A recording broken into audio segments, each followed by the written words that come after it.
Oy, tol. Huwag tayo tumawid. Malas daw kasi may tumawid na itim na pusa. Totoo ba yun? Eh, di meow. Hiyang-hiya naman ako sa mga kagwapuhan nyo. Hay!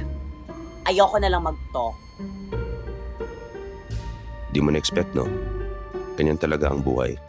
May mga bagay na hindi mo ni-expect na mangyayari.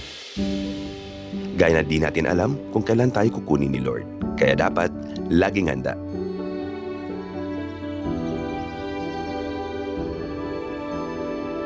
Mag-invest ka na sa Forest Lake.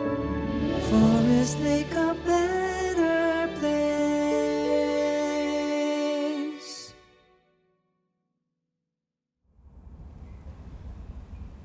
Tara, tol! Yung pusa, nagsalita!